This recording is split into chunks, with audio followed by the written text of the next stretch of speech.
Welcome, Libra. Thank you for joining me for your monthly forecast for March for the Sun or the Ascendant. If you've yet to subscribe to my channel, I'd be very grateful if you did now. This month begins in superb fashion for you, particularly because your ruling planet Venus moves into the most gloriously affectionate location on the 2nd, where she will be through to the 26th. If your love life or your creative pursuits are really important to you at this time, this can bring a lot of good fortune to you. Remember, Venus is the lesser benefic, Jupiter the greater benefic, and therefore about fortune. But Venus in this transit can draw some real magic to you. And if there are parts of your situation that do need to be uplifted, perhaps by you taking on a more glamorous persona, so perhaps giving yourself a makeover of some kind, or attending social functions, being more proactive around your love life, then Venus is going to give you a superb opportunity to thrive. But I have to be honest, if you think back since 2012, Neptune, the planet of dreams, but also sacrifice, has been in the most sacrificing part of your scope. So during that time, you've probably learned to be quite a giver when it comes to your work or obligations, and that's very noble. And on the 6th of this month, there is a new moon which embraces the dreamy and sometimes shimmering energies of Neptune, suggesting that you could do very well if you do apply for a job in any kind of service role, which also requires you to demonstrate your humanity, your thoughtfulness for others, the fact that you can be very switched on to what other people need from you. That can actually be a real opportunity for you. But Mercury, the planet of practicalities in terms of how we think, how we travel, how we post and distribute things, that's actually going into a retrograde on the 5th in the same location. So even if you try to go for a job, it might not necessarily work out quite as you expect. And by the end of the month, once Mercury goes direct on the 28th, there could have been a series of changes in your thinking or your situation, but there may have been some interspersing in those changes of frustration. Because if you're bending over backwards to do your best, and somehow or another people are not receptive to what you're giving out or doing, that can prove to be very, very difficult to take. However, there is a big change on the 6th which occurs, which is going to have a fundamental impact on how you approach things. Because since 2010 for 5 months, 2011 full-time, until last year for 5 months, Uranus has been in your sector of relationships, and it moves on the 6th for a 7-year occupation through the sign of Uranus. But Uranus, through Taurus, sorry. But Uranus is a very revolutionary energy, so you got used to there being quite a lot of choppiness around your relationships, or you were attracted to unusual characters, or you needed it to be in ties where your independence was not compromised too much. Now, its arrival in the 8th house is very much, in a practical sense, about being much more innovative about how you earn money.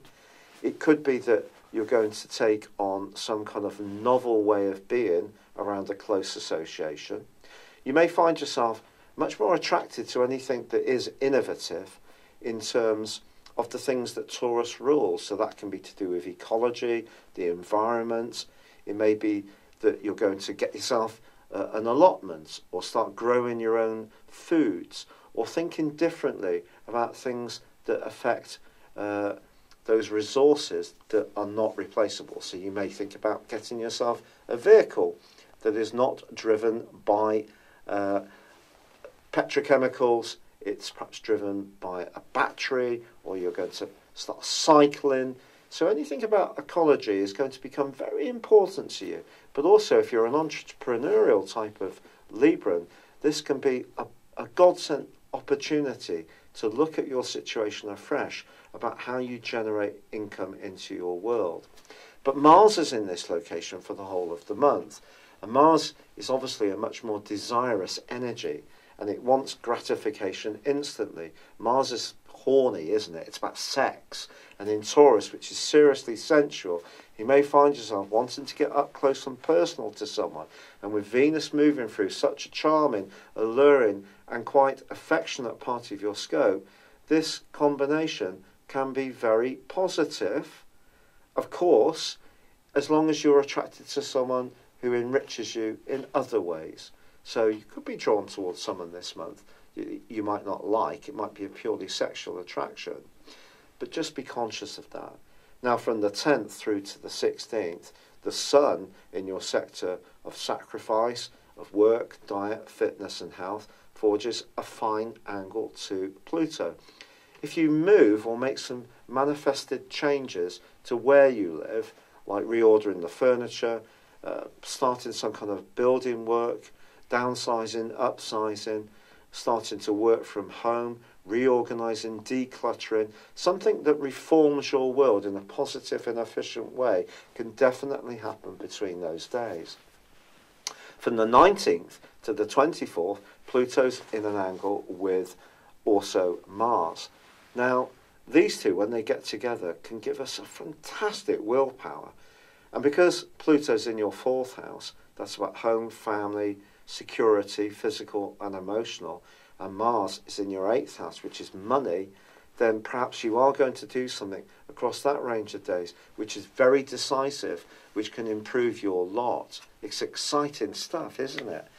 But then on the 21st, we have the spring equinox, and the Sun moves into your sector of relating.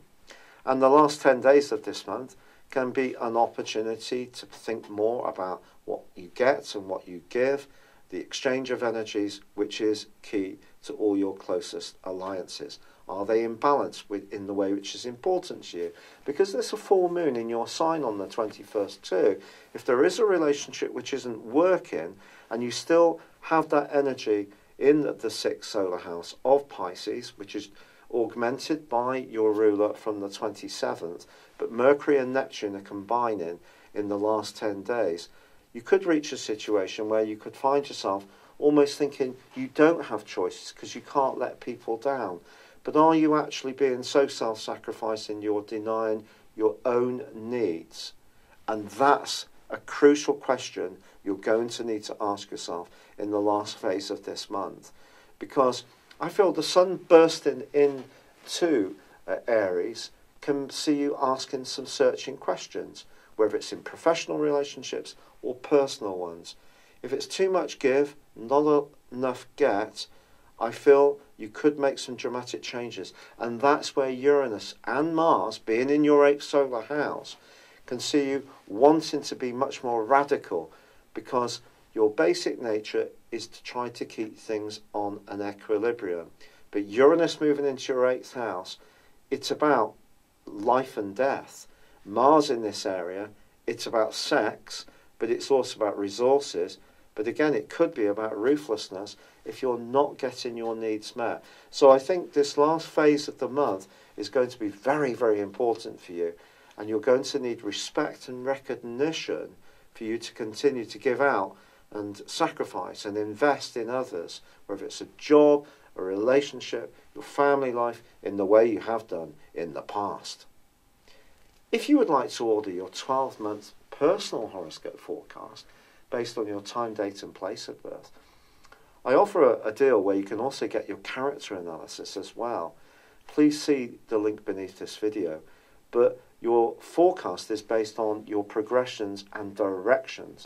This is where I advance your natal horoscope from the time of birth to see how it's interacting with transiting planets now. It's the most accurate form of prediction. It's so exciting.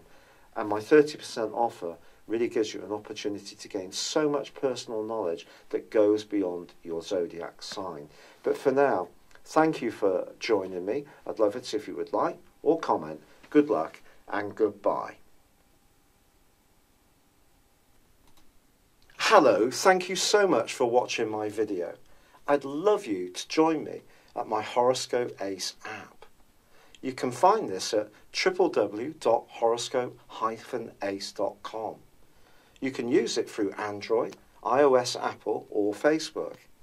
Check out your ascendant or your moon sign or download your free birth chart. There's all your favourite videos, plus there are daily, weekly, monthly and yearly horoscopes for general, love, Chinese and Indian astrology. If your passion is tarot, there's my brilliant 3-card money or love tarot readings too.